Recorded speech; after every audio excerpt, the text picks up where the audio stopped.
मेरी तरफ से स्वागत करता हूँ। आप लोगों को थोड़ा सा ब्रीफ करना चाहूँगा कि क्या आप लोगों ने अभी सुना कि डिफरेंट सेक्टर्स ऑफ इकोनॉमी है, किसी सेक्टर का कोई कंट्रीब्यूशन है अर्थव्यवस्था के अंदर। तो ये इन्वेस्ट यूपी क्या है, ग्लोबल इन्वेस्टर्स समिट क्या है, क्या हम लोग करने जा रहे हैं और उसमें आपकी क्या भूमिका है, आपको हमने यहाँ पे क्यों बुलाया है, ये आपके लिए जानना बहुत जरूरी है। जैसा कि मुझे यहाँ से दिखाई दे रहा है, मैक्सिमम जो स्टूडेंट्स हैं यहाँ पे उनकी एज ग्रुप 14, 15, 16, 17, 18, 19, 20 इसी एज ग्रुप के सारे स्टूडेंट्स यहाँ पे अवेलेबल हैं। आप लोगों को ही क्यों चुना गया और ये जो पूरा इंडस्ट्री का कार्यक्रम है, लोग आ रहे हैं, अपना पैसा लगा रहे हैं, अपना बिजनेस कर रहे हैं, यूपी में इन्वेस्ट कर रहे हैं, तो आप कहाँ फिट बैठे हैं, आपको क्यों बुलाया गया है? तो जैसा कि आपने देखा कि मेरे प्रीवियस स्पीकर जो थे उन्होंने आपको बताया कि टोटल कंट्रीब्यूशन डिफरेंट सेक्टर्स का कितना रहता है। एक एग्रीकल्चर सेक्टर है कि कुछ लोग आप देखेंगे देश के अंदर खेती कर रहे हैं। आपके देश में ऐसे 21% लोग हैं जो सिर्फ खेती में लगे हुए हैं, जिससे कि जो भी प्रोडक्शन होता है हम सभी लोग खाते हैं। उसके बाद आप देखेंगे कि नेक्स्ट जो सेक्टर आता है इंडस्ट्रीज सेक्टर, तो बाकी के जो 25-26% लोग हैं वो इंडस्ट्रीज सेक्टर में लगे हुए, कहीं ना कहीं वो जाके किसी फैक्ट्री में काम कर रहे हैं। तो आप जो देखते हैं कि सुबह साबुन अगर यूज कर रहे हैं, टूथब्रश यूज कर रहे हैं, तो किसी न किसी फैक्ट्री का प्रोडक्ट आप पूरे दिन में यूज कर रहे हैं, तो ये फैक्ट्री जरूरी होती है। फिर उसके बाद आप देखेंगे आप स्कूल आ गए, आपके किसी ने टीवी चला दिया, उसमें स्मार्ट क्लासेस आ रही हैं, कहीं कहीं पे आप देखेंगे मोबाइल, इंटरनेट, ये सब सर्विसेज सेक्टर है कि कोई चीज आपको रोज रोज कॉपी पे लिखनी पड़ती थी, अब वो चीज फोन से हो जा रही है। किसी भी चीज की सर्विसेज, जैसे बीमार हो गए, डॉक्टर के पास जाना है, ना जाना पड़े, टेली मेडिसिन के थ्रू फोन पे बात करके आपको दवाई मिल जाएगी। That is a kind of service sector की एक्टिविटी। तो ये आपको सेक्टर्स बताए गए। अब इसके अंदर यूपी कहाँ जरूरी है कि किसी भी व्यक्ति को अगर निवेश करना है, तो प्रधानमंत्री मोदी जी ने क्या कहा कि अगर आप भारत को देखें, भारत की जनसंख्या अपने आप में 140 करोड़ पार कर गई है। अगर मैं सिंगापुर में रहता तो मेरे पूरे देश की जनसंख्या होती मात्र 55-56 लाख, इतनी सी, थोड़ी सी।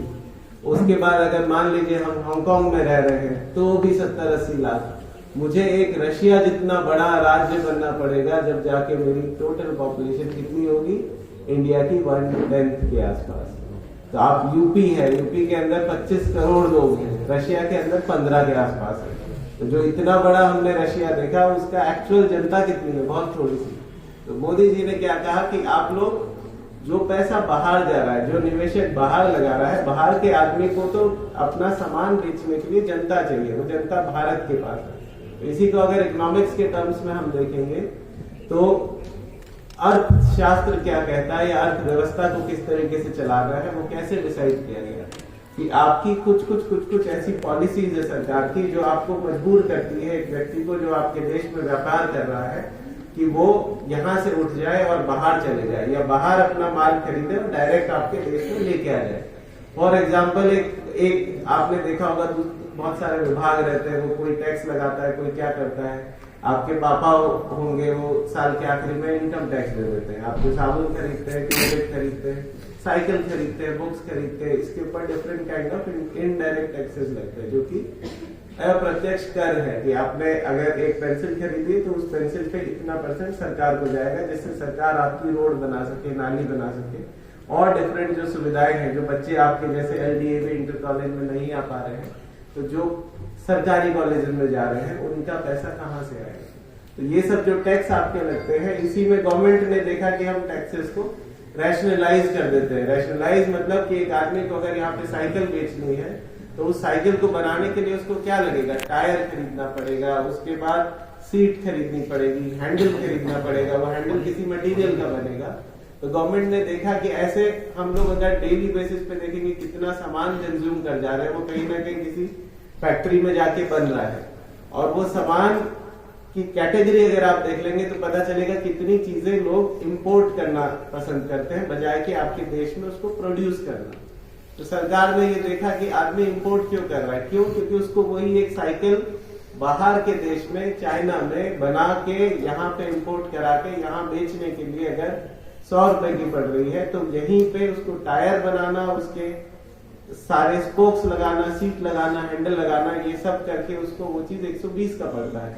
अगर मुझे सामान ही 120 का पड़ेगा तो मैं उसको 150 का बेचूंगा, और बाहर का माल अगर मैं लेके आ जाऊंगा 100 का पड़ेगा तो 120 का बेचूंगा। तो आप लोग जब साइकिल खरीदने जाओगे तो उतनी अच्छी साइकिल 120 की मिल रही होगी तो 120 की खरीदोगे, 150 की नहीं खरीदोगे। तो ये जो हम लोगों ने किया, क्या किया, सरकार ने डिफरेंट पॉलिसी, जिसमें कि ऐसा टैक्स स्ट्रक्चर बना हुआ है जो कि एक आदमी को मजबूर कर रहा है कि वो सामान बाहर से लेके आ जाए, बजाय कि यहाँ खुद पैदा करने के उसको ठीक किया। इसको कि रैशनलाइजेशन कहते हैं, कि आपको वो साइकिल को आयात करना, इंपोर्ट करना आसान नहीं पड़े, आपको अपने देश में प्रोड्यूस करना आसान पड़े। तो धीरे धीरे आपने देखा मेक इन इंडिया या सब कुछ हम अपने देश में बनाना चाह रहे हैं।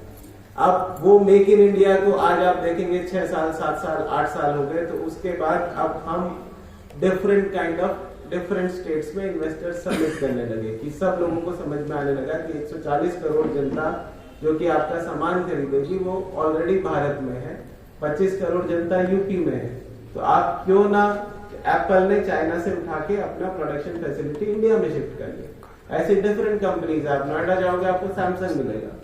तो ये सारी कंपनीज धीरे धीरे उठ के आ रही है, तो हमारे लोग क्यों बाहर जाए। तो हमने हमारे टैक्स स्ट्रक्चर ठीक करे और सारी पॉलिसी ठीक करी। पॉलिसी कैसे ठीक करी, कि आप मेरे पास आओगे कि मुझे एक फैक्ट्री लगानी है, आप मतलब आपके पापा हो गए, अंकल हो गए, तो जब आपको फैक्ट्री लगानी पड़ी तो सबसे पहले हमने देखा हमारे बाजू में एक बच्चे रहते हैं, वो बच्चे एक नदी में से पानी पीते हैं। अब वो आपने फैक्ट्री लगाई, फैक्ट्री से उसका बाहर सारा वेस्ट उसी पानी में डाल दिया। अब आप ही के साथ के किसी व्यक्ति को उसमें से नहाना है या उसका पानी कंज्यूम करना है तो वो व्यक्ति बीमार हो जा रहा है। इसलिए किसी भी फैक्ट्री लगाने से पहले ऐसे सिस्टम बना दिए गए कि आपको गवर्नमेंट से 10 तरीके की परमिशन लेनी है। अब वो एक डिपार्टमेंट हो गया, दूसरा डिपार्टमेंट हो गया, तीसरा डिपार्टमेंट, चौथा, 5वां, 25वां, 26वां, 30वां, 30 डिपार्टमेंट से अगर एक फैक्ट्री को परमिशन लेनी पड़ेगी तो वो उसको 2 साल लग गए, 3 साल लग गए।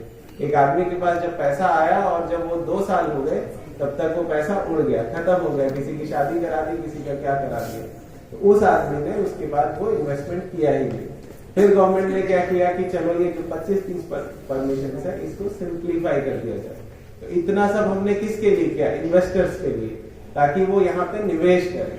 क्यों करें, क्योंकि हम अपने आप में एक बहुत बड़ा कंज्यूमर मार्केट है, हम उनके सारे प्रोडक्ट्स हम खुद यूज करते हैं। हांगकांग नहीं यूज कर सकता, सिंगापुर नहीं कर सकता, रशिया नहीं कर सकता, जितना इंडिया कर सकता है या उत्तर प्रदेश कर सकता है। आपका उत्तर प्रदेश जो मैंने बताया रशिया से बड़ी आबादी होगी, तो आप बहुत बड़ा कंज्यूमर मार्केट हो। अब हमने क्या किया है, सारी चीजें सिंप्लीफाई, एकदम सिंपल, इजी।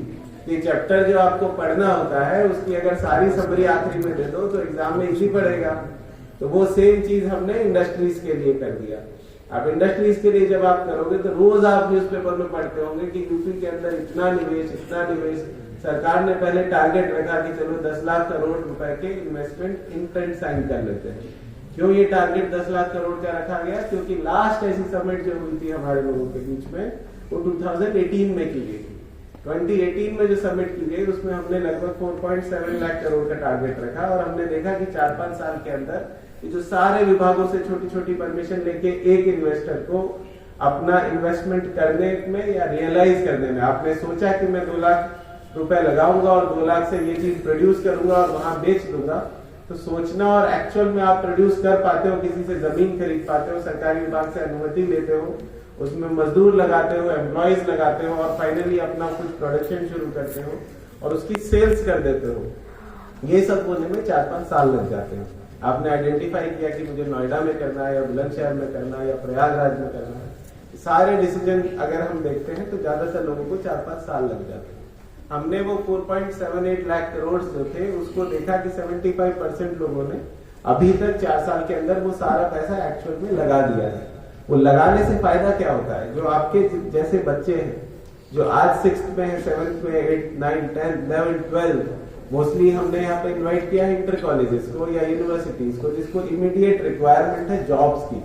आप ही आपके बड़े भैया जो कि आज इस मुकाम पे हैं कि कल को हम लोग कॉलेज में निकलेंगे या 3-4 साल में, जो एक अमूमन पीरियड लग रहा है एक इन्वेस्टर को आपके अपना इन्वेस्टमेंट रियलाइज करने में 4 साल 5 साल, जिसमें आप देखेंगे सारे लोग जिन्होंने प्रॉमिस किया था कि मुझे इतना पैसा लगाना है वो लगा चुके हैं। वो 4-5 साल वाला वही एज ग्रुप है जो आप लोगों का एज ग्रुप है या आपके बड़े भैया का एज ग्रुप है। जिस पीरियड में वो लोग तैयार होंगे जॉब मार्केट में एंटर करने के लिए, वो वही पीरियड है। आज अगर हम कहते हैं कि इंडिया को $5 ट्रिलियन इकोनॉमी बनना है और उसके लिए यूपी को $1 ट्रिलियन इकोनॉमी बनना है, दैट मीन्स आपका ये जो टोटल प्रोडक्शन है, जैसा मेरे प्रीवियस स्पीकर ने बताया, कुल सकल घरेलू उत्पाद एक एरिया में, एक एरिया आपका जिला हो सकता है, एक एरिया आपका स्टेट हो सकता है, एक एरिया आपका कंट्री हो सकता है, उसमें टोटल जो प्रोडक्शन हो रहा है उसकी वैल्यू कितनी है। तो वो वैल्यू हमको पहुंचानी है $1 ट्रिलियन आपकी यूपी की। उसके लिए टोटल इन्वेस्टमेंट आ रहा है कि ये जो इन्वेस्टमेंट है वो जब मौके पे आएगा तब ही वो टोटल प्रोडक्शन बढ़ाएगा। तो अभी आज जो हमने टारगेट रखा 10 लाख करोड़, हमें नहीं पता था यूपी की एक्सेप्टेबिलिटी कितनी है मार्केट में, कैसे सारी जनता को यूपी कैसे देखती है, जनता, भारत की जनता, वर्ल्ड की जनता यूपी को कैसे देखती है। तो जब हमने टारगेट रखा तब हमने बहुत सारे रोड शोज किए। जब रोड शोज करने गए तो पता चला कि अमेरिका में भी यूपी को तो बहुत अच्छा मानते हैं, पता चला कि यूरोप में भी मानते हैं, पता चला हैदराबाद में भी मान रहे हैं, बॉम्बे में भी मान रहे हैं, चंडीगढ़, कलकत्ता, सब जगह यूपी की तो बहुत डिमांड है। तो हमने रिवाइज कर दिया कि चलो 17 लाख करोड़ रुपए का हमारे पास टोटल इन्वेस्टमेंट आएगा। जब हम धीरे धीरे हमने रखा कि 10 से लेकर 12 फरवरी तक हम लोग इन्वेस्टर्स समिट रखेंगे, जहां पे कि मैक्सिमम कंट्रीज के लोगों को बुलाएंगे कि आप लोग अपना इन्वेस्टमेंट साइन करिए हमारे साथ। तो 17 लाख करोड़ टारगेट जब रखा, उसके बाद थोड़े दिन में पता चला कि यूपी को लोग और ज्यादा पसंद करते हैं। एज ऑफ नाउ जब मैं आपसे बातचीत कर रहा हूँ, लगभग 22 लाख करोड़ लोग, 22 लाख करोड़ पैसे के एमओयूज मतलब इंटेंट आपके राज्य में इतना पैसा लगाना चाहता हूं। अब वो पैसा हो सकता है आपके सर्विस सेक्टर में, आपके मैन्युफैक्चरिंग में, आपके एग्रीकल्चर में। आप लोगों को सबसे ज्यादा किस में फायदा है, जो मैंने शुरू में बताया था कि आपका 20% एग्रीकल्चर, 26% आपका मैन्युफैक्चरिंग। तो मैन्युफैक्चरिंग वो सेक्टर है, जब आप किसी चीज को अर्थव्यवस्था में देखते हैं तो एक कोई भी देश को एग्रीकल्चर से मैन्युफैक्चरिंग में जाना पड़ता है, फिर सर्विसेज में आना होता है। उससे क्या होता है कि आपके देश की जो आबादी है वो सारी कंज्यूम हो जाती है, आपको नौकरी मिलने लगती है। सबसे ज्यादा फैक्ट्री के अंदर लेबर, फैक्ट्री के अंदर एम्प्लॉयज लगते हैं। सर्विसेज सेक्टर सारा कंप्यूटर पे चलता है, तो कंप्यूटर को चलाने के लिए बहुत कम लोग चाहिए। जितनी प्राइवेट कंपनीज, अगर आप इन्फोसिस को देखेंगे तो नोएडा के अंदर एक ग्लास की बिल्डिंग होगी, उस ग्लास की बिल्डिंग में 100 लोग काम कर रहे होंगे और वो लोग पूरा अमेरिका चला देंगे।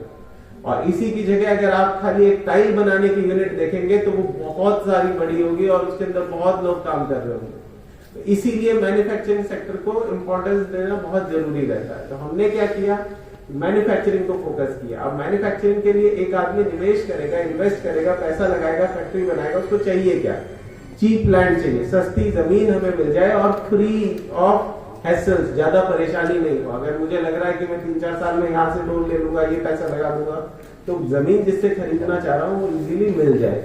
उसके बाद मुझे चाहिए कि चीप लेबर मिल जाए, आपके पास काम करने के लिए मजदूर प्रोवाइड करने की क्षमता ज्यादा हो। अगर मैं हिमाचल में चले जाता हूँ तो मुझे इतनी लेबर नहीं मिलेगी, क्योंकि आधे तो पहाड़ है, आधी पॉपुलेशन कम है। यूपी के पास क्या है, गंगा का पूरा बेल्ट है, प्लेन लैंड, आप कितनी भी लैंड कहीं पे भी ले सकते हैं, आपके पास फर्टाइल लैंड है, तो आप एग्रीकल्चर में भी फिट हो। आपके पास बहुत सारी जनसंख्या है, 25 करोड़ मैं बता रहा हूँ, तो आपके पास लेबर भी चीप है, आदमी को सिर्फ अपना पैसा लगाना है और उसका बिजनेस चल जाएगा। तो आपके लिए इंटेंट साइन हुए, लोगों ने कहा 22 लाख करोड़ हम साइन करेंगे। इससे अब फायदा क्या, जो लेबर रिक्वायरमेंट है वो कितनी है, 2 करोड़ के आसपास एस्टिमेट की जा रही है कि नेक्स्ट 4-5 ईयर्स में जब ये इंटेंट्स रियलाइज होंगे और लोगों के काम प्रोडक्शन शुरू होने लगेंगे तो लगभग 2 करोड़ लेबर की रिक्वायरमेंट रहेगी। इस लेबर की जो रिक्वायरमेंट है वो लेबर हो सकती है एक vice president of a company या फिर एक मजदूर इन अ कंपनी, दोनों तरीके की लेबर की हमारी रिक्वायरमेंट हो सकती है। तो आप वो लोग हो जो कि वाइस प्रेसिडेंट भी बन सकते हो, मैनेजर भी बन सकते हो और इंजीनियर भी बन सकते हो, कुछ भी बन सकते हो, पर वो जो इतना पैसा लगने वाला है उसको मैन पावर आप ही की चाहिए। मैं तमिलनाडु का आदमी आके यूपी में काम नहीं करेगा, क्योंकि उसको समझ में आएगा जब तक कि कौशाम्बी किधर पड़ता है तब तक बहुत देर हो चुकी रहेगी। तो यूपी का आदमी यूपी में बहुत जल्दी काम करेगा। तो उसके लिए आप लोग फिट एज ग्रुप के हो कि 3, 4, 5 साल में आपको जरूरत पड़ेगी। तो हमारा जो 2 करोड़ का टारगेट है वो आप लोगों का टारगेट, जिसको कि उसके अंदर कंज्यूम होना है। तो आपसे क्या अपेक्षा है कि जो अभी पढ़ाई चल रही है उसको बहुत अच्छे से पढ़िए। एक सिंपल एग्जांपल बता रहा हूँ, आप देख रहे होंगे आपके गांव में हर जगह टंकियां बन रही है, टंकियां, पानी की टंकी। पहले कभी पानी नहीं आता था, सरकार योजना लेके आई जल जीवन मिशन, हर घर में नल होगा। उस नल को जब लगाना, जब हम लोग एग्जीक्यूट करते हैं तो हमें एकदम से पता चला कि रिक्वायरमेंट बहुत ज्यादा है। ऐसे बोलते हैं यूपी के अंदर इतनी लेबर है, स्किल्ड मैन पावर है कि यूपी के मैन पावर गुजरात जा रही है, महाराष्ट्र जा रही है, दिल्ली जा रही है, सब जगह काम कर रही है, हर जगह यूपी के लोग हैं या बिहार के लोग हैं।